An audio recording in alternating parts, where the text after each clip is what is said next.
Hey, Greg, how are you? Good. How are you? I'm doing well. Good to see you. It's good to see you too. I'll run to the restaurant. Yeah. Sure.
Hey,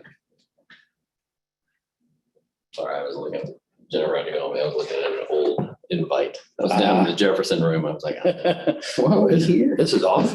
Yeah. It's not It's right. The door's locked or it's empty.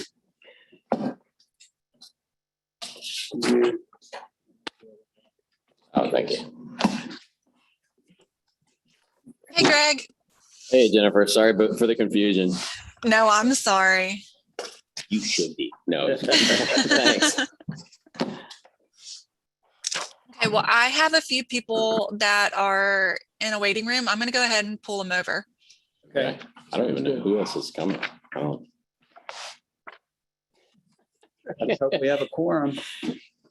All right.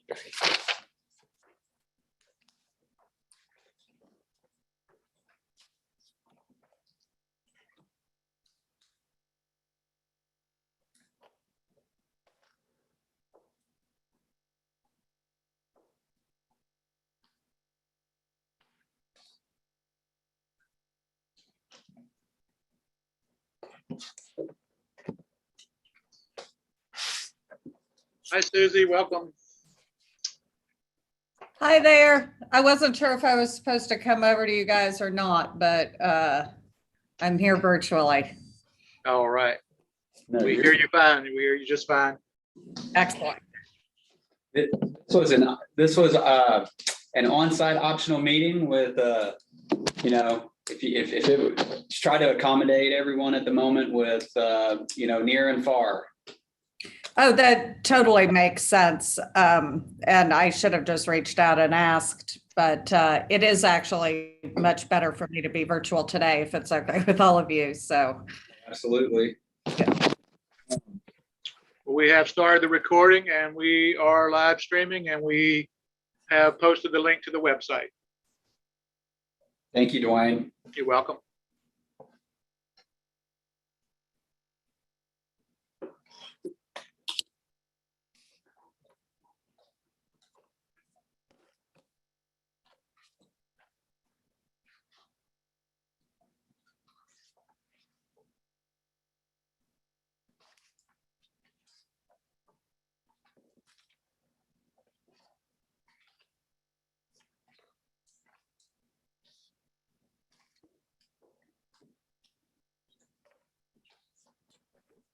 See, we have Mr. Landry and Mr. Walker joining. Would you like to test your microphone real quick?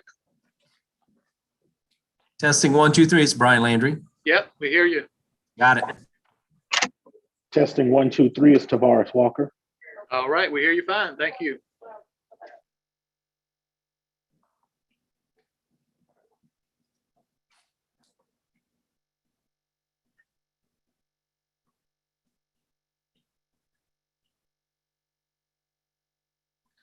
Hey, this is Bill Bradley. You able to hear me? Yes, we do. Yes, sir. Thank you. Thanks.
Anybody else want to test their microphone before we get started?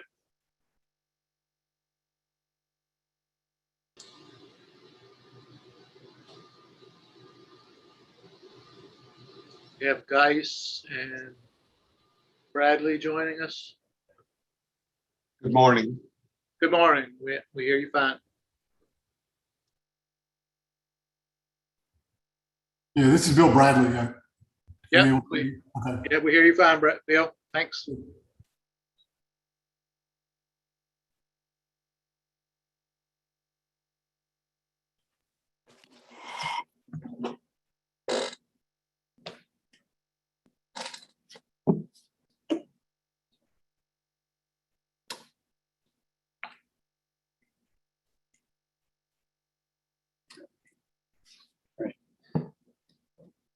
Ready to get started? Ready when you are. All right. Good morning, everyone. Everyone here is okay?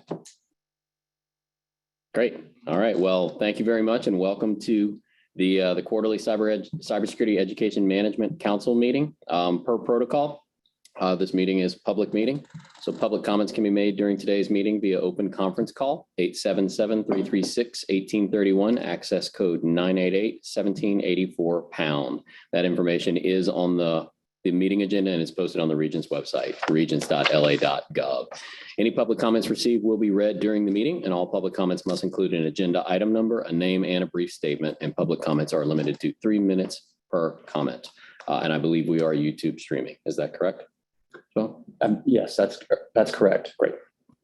All right. Well, thanks everyone. Thanks for joining us virtually. Good to see everyone, even if it's on the screen. Thanks, and I hope all of you are doing well and staying dry and staying safe, all that.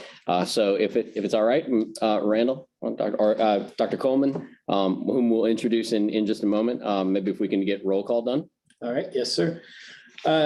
We're going to go through the roll, and if you can go ahead and announce yourself. We do have your names on the Zoom, but if you can go ahead and announce yourself also for the public record, appreciate it. Dr. Daphne Williams. Here. Here. William Bradley. Here. Dr. Kim Hunter-Reed. Luke Purdy. Mr. Brian Landry. Here. Greg Trahan. Here. Gabrielle Fabiero. Dr. Les Geis. Here. Dr. Rick Bateman. Here. Mr. Tavares Walker. Here. And Mrs. Susanna Schwan. Here. Thank you. Mr. Chair, you do have a quorum. Great. Thank you. Thanks everyone for joining and making the time. Again, I appreciate it. So first, as you see, we have Dr. Clint Coleman here in the room. If some of you haven't met him, I had the pleasure of meeting him in the past and working with him virtually a little bit in preparation for the meeting. And so I'll pass it over to Dr. Brumfield for a moment to introduce Dr. Coleman. Yeah, so not take too much time here. You'll be seeing plenty of Clint in the future, but just want you to know that stepping into the role of program administrator for STEM and cybersecurity initiatives for the Board of Regents is Dr. Clint Coleman. He comes to us after having served as Dean of STEM at Fletcher Community College. He has an extensive background in working with local industry, education partners, both on K-12 and post-secondary side. Been involved with a number of different endeavors to push forward STEM initiatives, both locally and across the state. And we couldn't be more pleased to have him join us and to help support the work of this group, as well as the STEM Advisory Council. So just want to welcome him to this group and looking forward to good things in the meetings and years ahead. So thank you very much for being with us, Clint. Thank you. So I'll stop there, and the next item we have is the approval of minutes, and I'll turn that back to you if you want to, Mr. Chair, ask this group if they had any questions about. Sure. Well, like Randall said, any questions about the last minutes or anything, or we would welcome a motion to approve? This is Rick Bateman. I'll move to approve the minutes as written. I'll second. Thank you. Motion by Bateman. Second by Shawan. Okay. Is there any objection? No, any objections? Okay, good. Great. So we can move on to the next topic of discussion, the Cybersecurity Talent Management Fund Distribution Update. So all of you should have shared, Randall sent a helpful distribution, a summary of all of the projects, of where the $1 million, I think to the penny, went to all of our respective organizations and the kinds of projects. And from a distribution perspective, I think you'll all agree, at least in my perspective, and we intimated as much at the last Board of Regents meeting. It's a great mix of projects. It touches all the institutions in different ways. It's touching a number of different. It's trying to impact a number of different students and student populations and segments, and it has all the metrics, many of the metrics that we strive for within the RFP. So one of the things I wanted to make sure that everyone had is that number one is that distribution list. Number two, the other thing that I'm working on, that we'll be working on at some point, will be the metrics by which we'll measure that as part of the official reporting. The good news is, because we put it in the RFP, going through these proposals, there really are some strong metrics and strong indicators that we'll be able to position to show success. And they are what you'd expect. I mean, they are things like enrollments in class and number of certificates awarded. But there's also some excellent metrics that will speak to the impact, which is number of underrepresented students reached, number of adult learners reached, number of classes initiated. And so you can see through this distribution, and once we have the metrics put up, it will really be an impressive effort. I think there will be a high ROI from this effort, and hopefully the results of our work will illustrate that there's a way to do this and make really interesting strategic investment for regional investment. That's the other part, is that we're absolutely impacting different parts of the state. And it's exciting to see that in a productive way.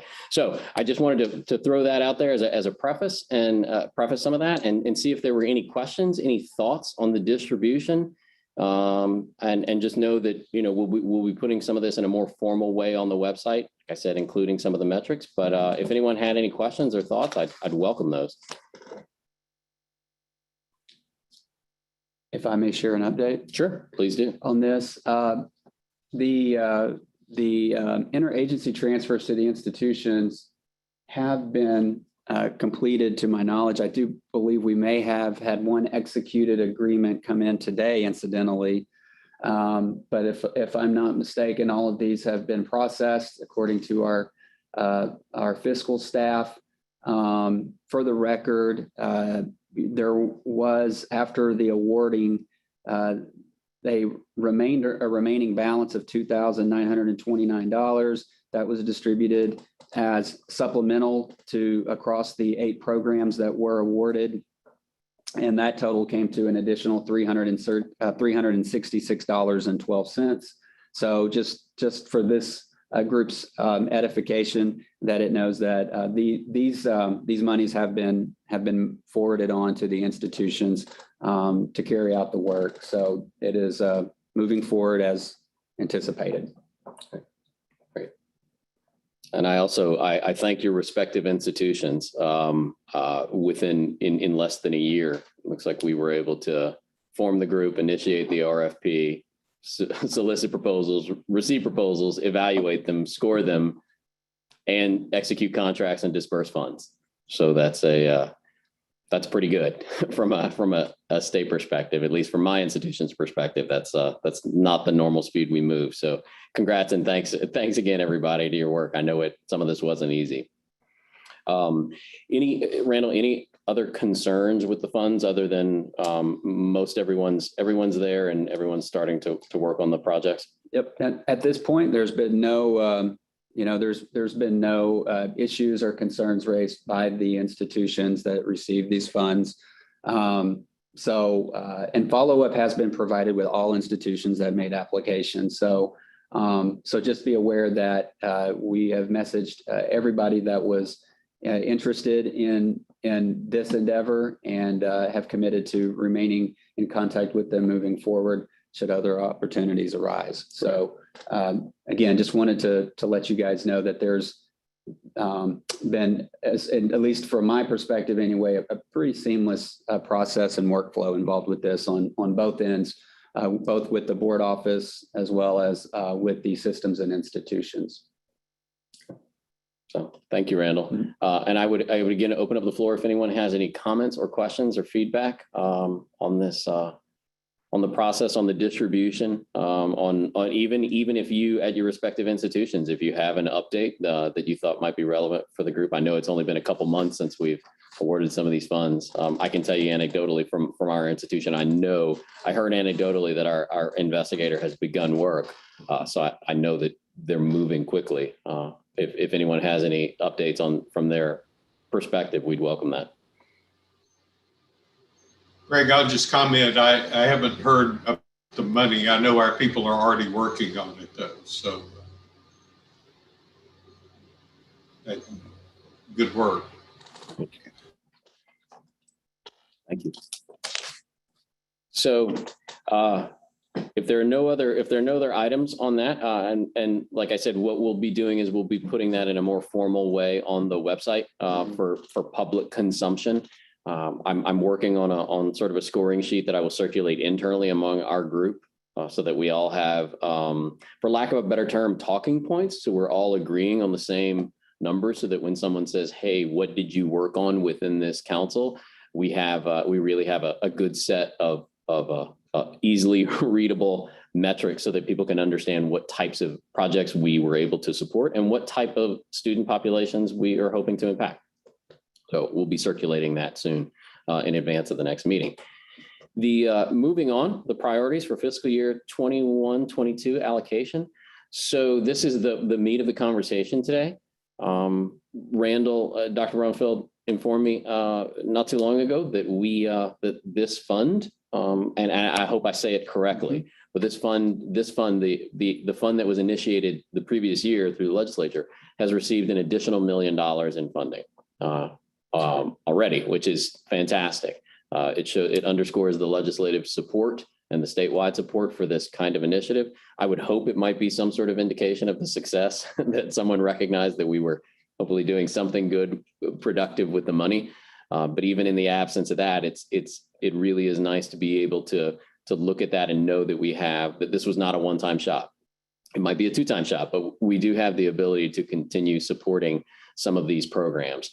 And so we spoke as a leadership team, we spoke briefly recently about this and came up with a couple of different options, all of which, we realized we just need to get the group together and start soliciting ideas. One thing that wasn't really on the table, I mean, there were, as Randall alluded to a moment ago, there were some teams that proposed that didn't get funded. And rather than sort of use the funds to make some of those parties whole or look at some of those proposals that frankly might not have made the cut, we really thought of a few options. And so I wanted to float those options for deliberation and for consideration. So just know that we have this $1 million here within this account. There is no charge to do anything with it other than to figure out what to do with it next. And may I add, as part of the meeting materials you received, you did receive there was a copy of the executive summary that was provided to the Board of Regents. So hopefully that will, at least for both your purposes and for the purposes of the public, have an encapsulation of how the funds were purposed across the institutions and what those institutions are doing to help expand and improve cybersecurity workforce development across the state. So if you haven't had a chance to take a look at that summary, I would encourage you to do so. I think it provides a diverse range of approaches to which workforce development in this area is being pursued.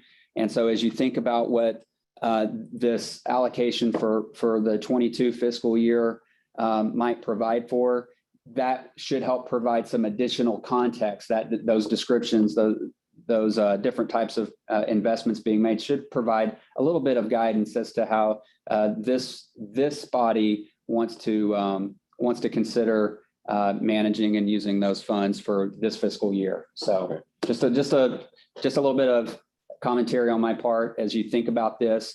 You might also want to reflect on a little bit on what has already been invested in. Okay. So when we talked about the fiscal year 22 funds, a couple of ideas came to the table. And of course, this is just floating this out there, putting this out there for deliberation. One is in terms of, and I wouldn't characterize it as path of least resistance, but revisiting the existing proposals and seeing if there's an opportunity to support those again, especially if there were multi-year proposals, because we did let all the applicants know that it was a 1 year, in essence, 1 year. Some of the applicants had 2 years.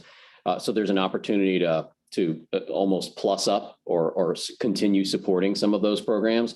Another option, obviously, is to revisit the RFA. In other words, round two. So recirculate, reopen. One of those that I would say, just from a personal perspective, it feels, since we're only a couple of months into past the disbursement of round one, it feels early for that. So if we were going to do that, maybe we look to the spring. Also, at the same time, being cognizant of planning, because I can tell you, and I suspect this was the same at your respective institutions, it's pretty hard to plan for a class or a semester with a couple of months. So getting that out early.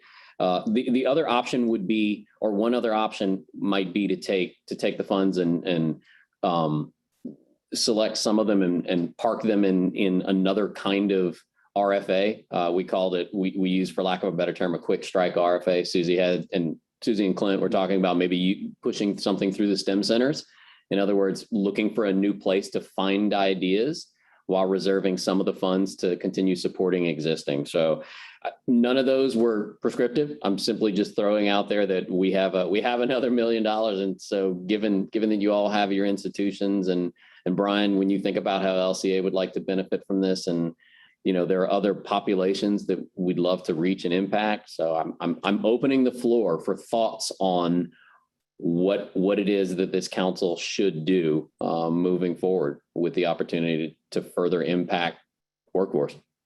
Hey, Greg, this is Bill. Is there a date by which there's a requirement to use the second $1 million, or a preferred date that we would need to keep in mind as we talk about this? I believe it's the end of fiscal year 22, correct? Or I mean, That's the expectation. It would be consistent with this past year. right. So Bill, I mean, you'd be looking next summer. Okay, good. And hopefully would be funded again in that next legislative session, correct? That's our thought process. That would certainly be the hope. It's possible that if we do a great enough job of reporting and metrics and delivery, sure, that not only funded again, but perhaps expanding the reach and the scope of this effort. Great, thank you.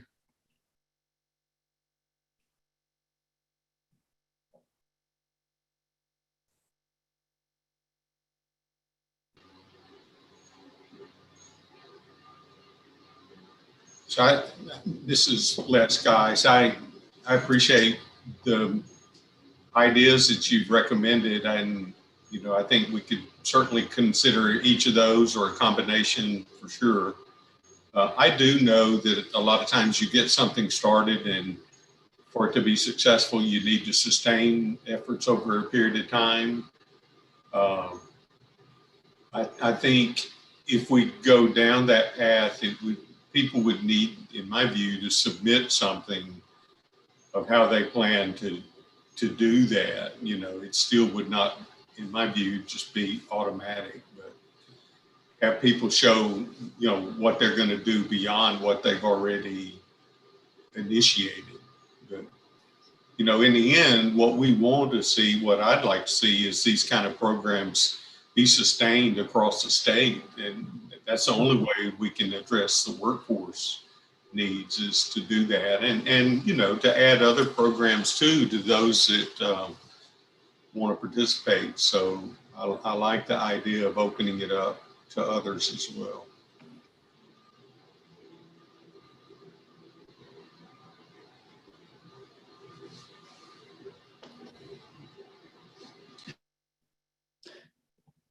I believe, just for context, if there is an RFA to be posted, I believe the last round was somewhere between around 45 days, 30 to 45 days. When we posted last time, we circulated notice with the institutions and the systems. So as you're sort of thinking about this, just know that, recall that there's a little bit of a timeline involved, though, in the grand scheme of things, because of some of the compressed time frame we had in this last round, we do have flexibility for nearly a full fiscal year this round. But this gives you an opportunity as a council to be maybe more judicious and deliberative and strategic with funding to some of those options that have already been provided. So and shared by Greg. So if anything, just a point of information to keep under your hat, that if we do an RFA, we would prefer to not have those done towards the end of the fiscal, along with everything else being done at the end of the fiscal. So, I would recommend, if it's possible to do so, probably by, to have an RFA posted by no later than the end of the calendar year, But again, that's at the whatever pleases this group, staff will be happy to support. Right. Yeah, I like to Dr. Geis's point, the idea that the sustainability is going to be critical. And I like the idea of the sustainability.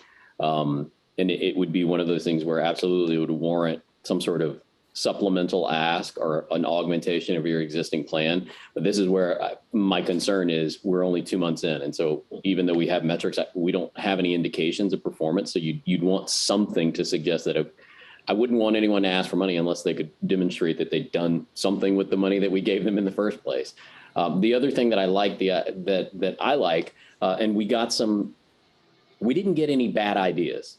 We got some proposals that weren't as good as others, right? I mean, that's really what we were talking about. The teams that were funded, the institutions that were funded, it's not that they had bad ideas. It's just that that's how it ranked.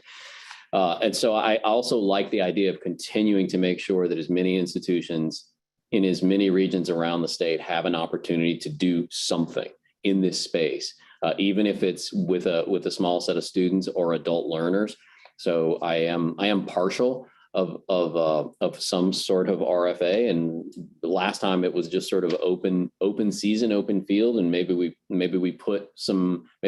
target this a little bit more on areas that might have been underserved, or populations that have been underserved, or veterans, or some sort of population there, and that way we could, again, we don't have to use the entire $1 million. We could take some portion of those funds and allocate toward this, and that might frankly be an easier RFA to execute than sort of a large net, and we might be able to do very high impact, very targeted allocations. So an idea like that, which would also allow us to reserve some of the dollars to Dr. Geis's point, supplement some of the other programs as they, give you allow the ones that have been funded already to come back at the mid-year, provide a status update, and then apply for something for supplemental or add-on. So something like that, meaning there might be ways to really stretch the dollar is not used the right word, but make sure that we're impacting people, and also provide some guidance too, because some institutions in some regions just might not be able to compete with some of the big 4-year proposals. So this would be a really nice way to help kind of guide them a little bit. So thoughts on a plan or a program like that?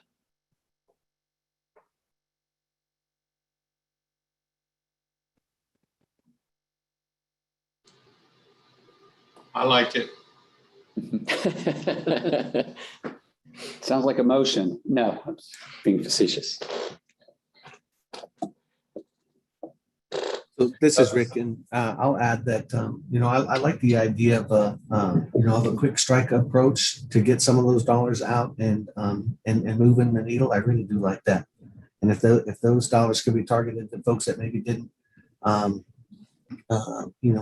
the time to put together an application or didn't do well in the first round, that might be a good idea.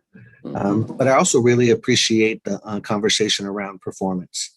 I think when we, as we get a little further into this and we start to see, how these funded projects are working, I think we want to put a lot of credence, a lot of importance around just how well those projects do, and the return on investment. What did it cost to generate a completer with this high value certification? Because when I think back to the proposals, and I was reviewing them, I just remember thinking, there's a wide range of costs that's going into the production of similar credentials. And so return on investment, performance, bringing other folks into these activities, all of that I think is really, really good, good direction.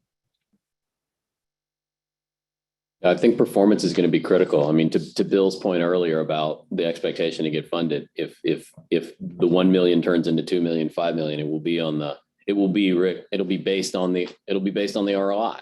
It'll be based on how the respective institutions and produce candidates, certain kinds of candidates. I like the idea. I really like the idea of being able to use this money, of having the flexibility, this council having the flexibility to, again, impact a number of different student and learner populations through this.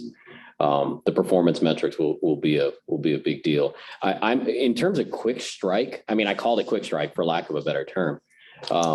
Clint, any thoughts on how to use the STEM centers, if at all, for something like this? I mean, the first thing would be once we identify the amount that's available, sending it out to the 9 regional directors and get some feedback from them, from their stakeholders in their regions, and start forming a plan around there. So for this group, as far as the regional STEM centers, maybe if you want to kind of give them a little bit of an inside baseball, not all of them. Yeah. I think most of them do, but So in the last few months, we've stood up all 9 of the regional centers that constitute the La STEM initiative. And so each of them have their own executive director or regional director, as it were, seated now. So we're actually starting to move the needle in terms of the work that's being done at those centers here in the last couple of months. And so this could easily be folded into their work. We could provide them with the RFA or whatever we come up with and have them distribute it to their regional stakeholders. And so that's kind of just one way that we can utilize the La STEM centers in this approach. They also do their own programmatic work. And so some of them may actually have opportunities at their facilities to do the work themselves. And so they may be actually one of the participants. Any concerns that because the legislation was focused on post-secondary education, I assume everyone in those regional STEM centers, one of the big fears that I would have around something like a quick strike proposal is that we might miss someone. Yeah. Right. So the 9 centers constitute 6 four-year universities, 1 community college, GNO Inc. over in New Orleans, as well as Cyport up in Shreveport. So we have a nice mix, but we do have a real strong higher education piece in the La STEM networks. Okay.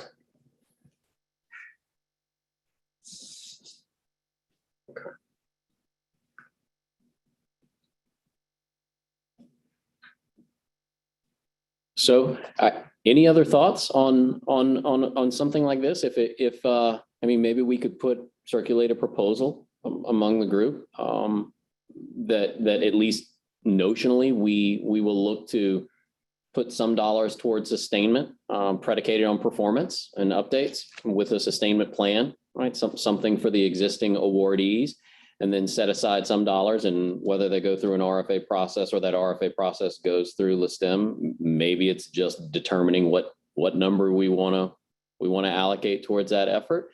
Is everyone amenable to at least circulating a proposal, something like that? Yep, sounds good to me. I'm fine with that. Sure.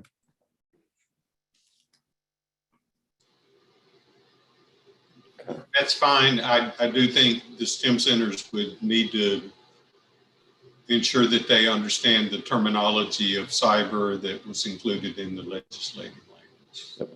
Absolutely. Can they move as fast as we moved? We could try. Okay. Okay, so one of the working actions that we can take from this conversation would be to circulate a proposal, and that proposal would be, for lack of a better term, divvying up the money. We put some portion to sustainability, the other focused on quick strike type projects, potentially through the STEM Center, and then and maybe we use that. Maybe we put some more targeted metrics around that quick strike. You know, this could be targeted at things like underserved regions, underserved populations, veterans, adult learners, et cetera, ones that maybe are still served by our post-secondary institutions, but might have fallen outside of the window of the people who, to Rick's point, had the time to respond.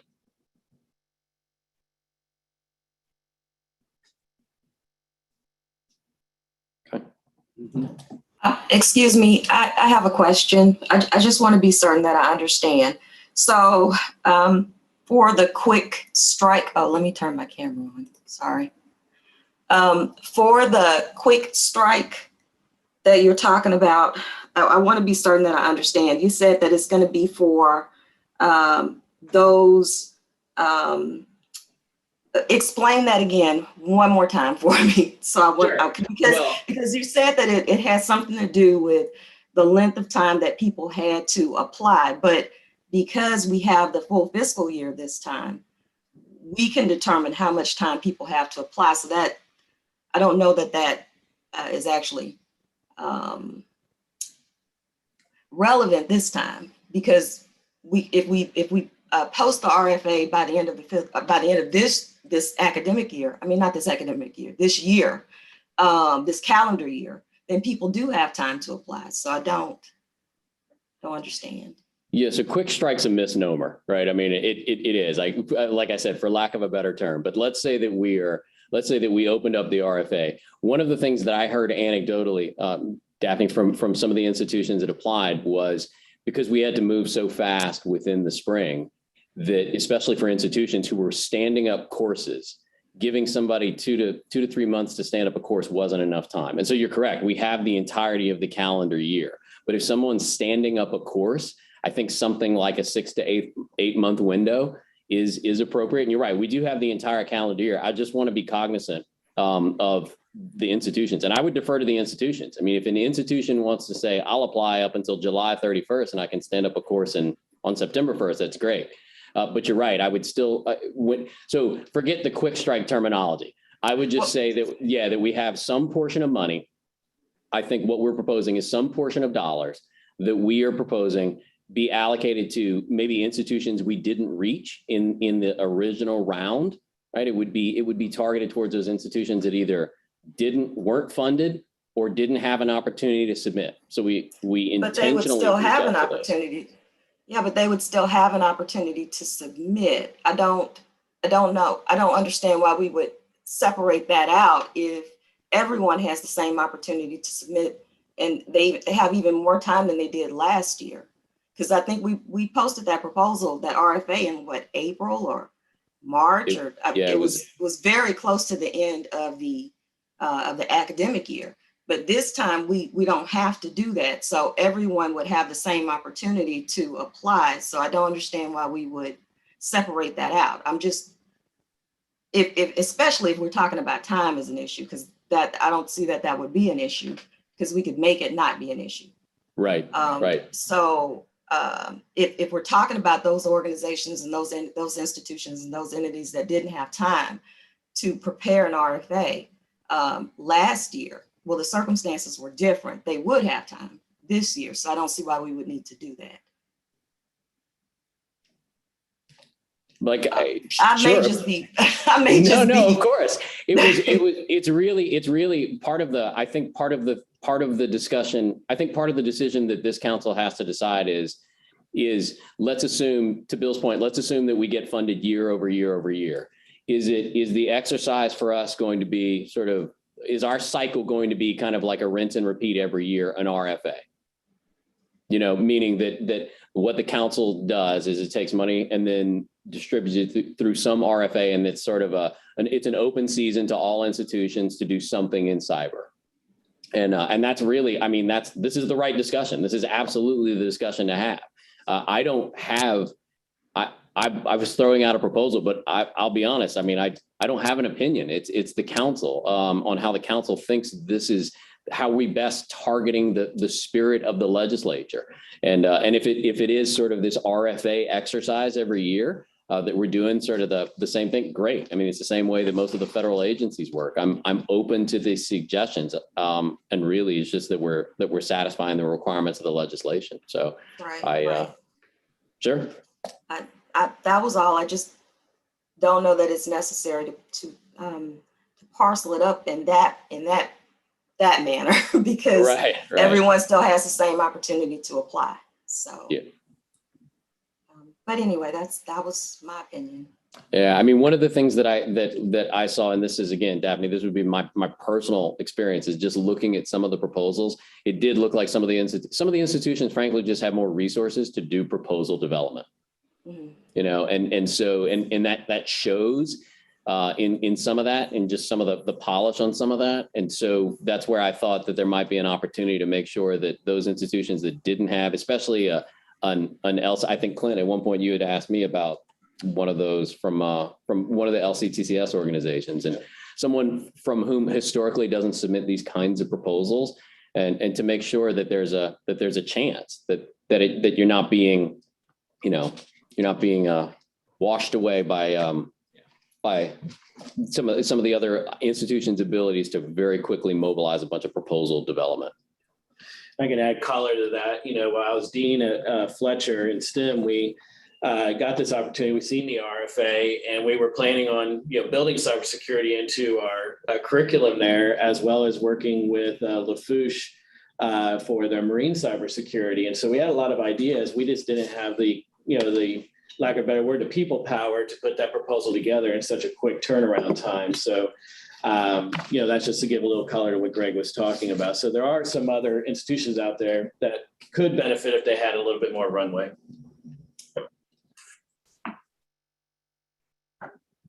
Okay. Sure. No, I appreciate the feedback very much. I mean, this is the point of the discussion. Right. Anyone else have any thoughts? Susie, any thoughts on how to best spend $1 million? Honestly, I like what we're talking about right here. We already kind of discussed this. I honestly don't know that I really have too much to add to what folks are talking about. I do like the idea of giving people a bit of a runway. Mm-hmm.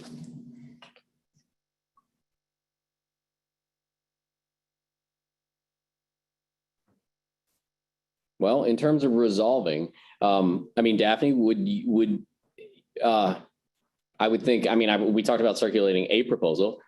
We can circulate a couple of options and maybe just put it to the council's vote to see which sort of take the temperature of the council.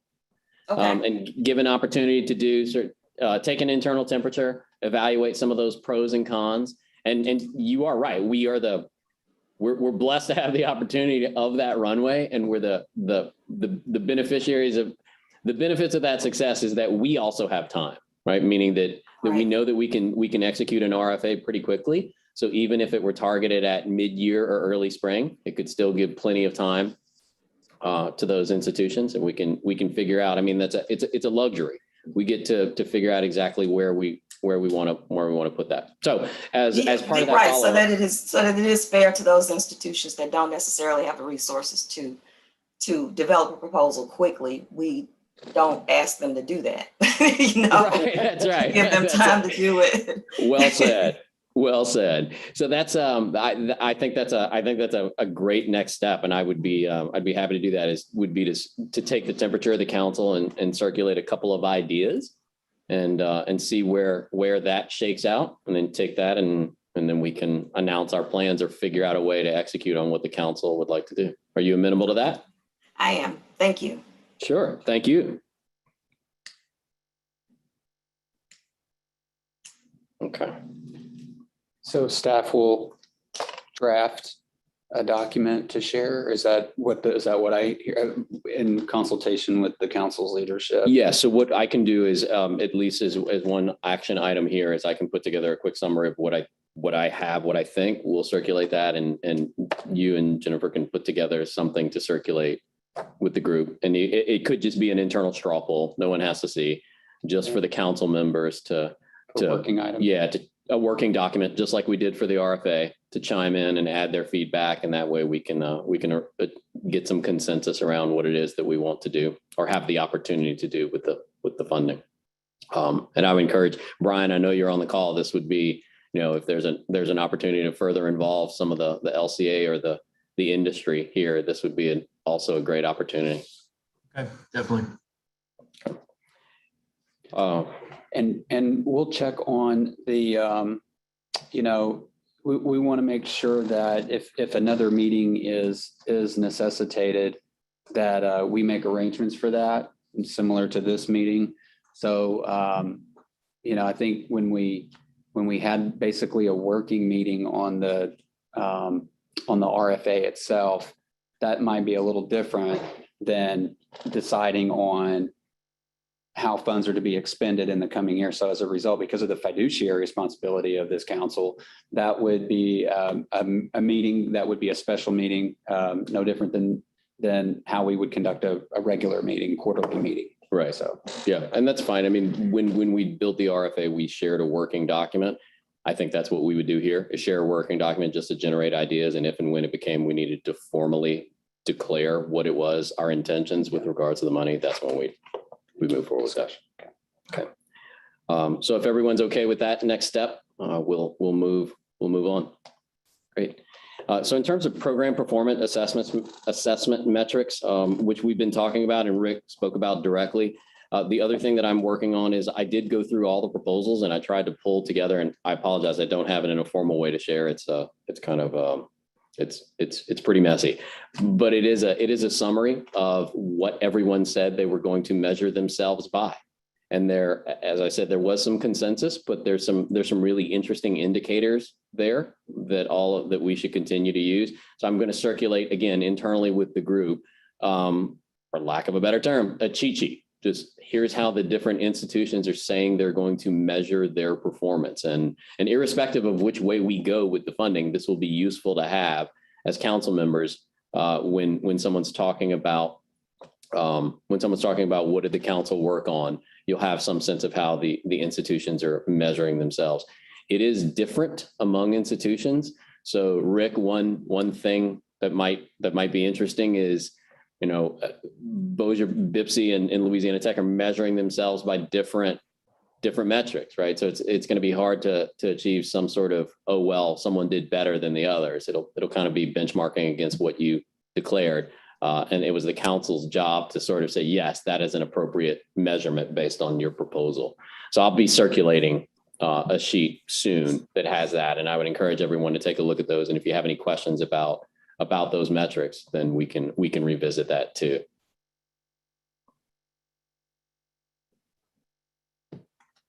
So one thing I would add on this, talking about performance assessment, to Greg's point, there are some common denominators across all programs that this group can consider for reporting on.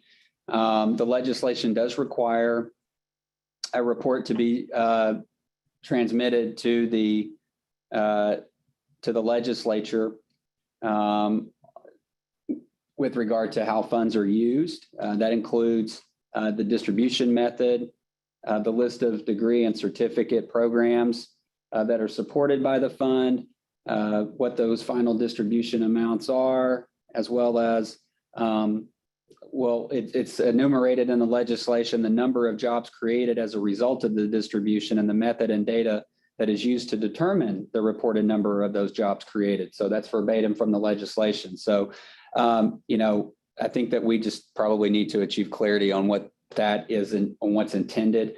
If I had to make a presumption on it, it would not be specific to jobs created as a result, but maybe the workforce or the jobs that students, completers go into as a result of following completion of their program. But we'll make sure that we on our end that we get clarification on that. And so that's just a little bit of a refresher on what the legislation calls for. There is a standing report. As long as funds are continuing to be provided, the reporting on this will be consistent year to year. Right. Yeah. And the legislation does speak to jobs created. And we talked about this. It's really not the purview of our respective institutions to create jobs. It's not what we do. But when you look at the total number of everything from classes started to certificates to internships to potential enrollees to cohorts, it's thousands of students. It's a big number. It's exciting. So this definitely has reach. So we'll just make sure that that's well represented in a digestible summary, not only for us and for our institutions, but for any stakeholders who are curious about this. So we'll be circulating working drafts of that as well. And Greg, I'm just going to add to that the fact that I think one of the most impressive things about a lot of the applications we got were the industry partnerships. Mm-hmm. So even if we don't directly say this company added this many jobs in direct response to this program, I think some discussion of those industry partnerships is probably relevant. It's a great idea. That's a great point. And Susie, I would also add not only the industry partnerships, but since there was a cost sharing, there is a metric of a very real shared industry dollar to underscore how much collaboration with industry. And I don't know that number, but it's a big number. I mean, it's Well, it's over the million. I will say that because I know some industry partners shared more than they were supposed to. And so it was you're looking at something like probably a $300,000, 350. So there's absolutely some ROI there in terms of industry investment as it relates to workforce. I think that's a great point. And another thing that honestly, I was so excited to see was not just the financial investment, but the time, energy, and engagement of the industry partners in terms of working directly with the colleges. So we can add that in too. Yeah. Absolutely. Great point. Okay. Okay. So much like our proposal, I'll circulate this again internally. Initially, it'll be a version of a working document that we can so that we can again achieve some consensus and everyone's comfortable with what we're looking at and the way we're representing, especially from your respective institutions, making sure that we're accurately capturing how we're going to measure ourselves, not only as institutions, but as a council. And we'll get that out here soon. Any other thoughts, comments on performance and assessment metrics?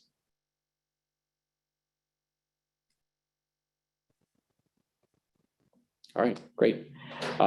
Moving on to the next item, we have our scheduled meeting Wednesday, October 12th, 10 a.m. to 11:30 a.m.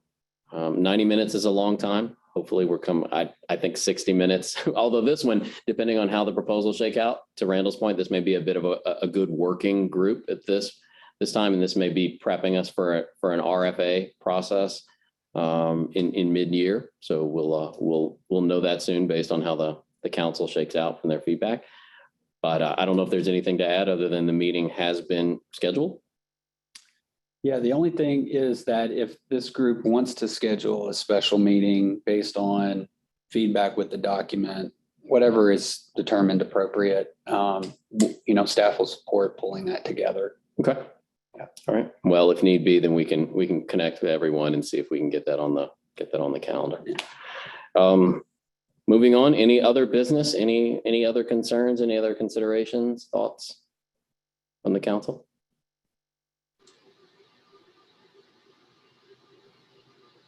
Just appreciate all of your efforts to organize this, and I think we're going to see some real positive impacts coming.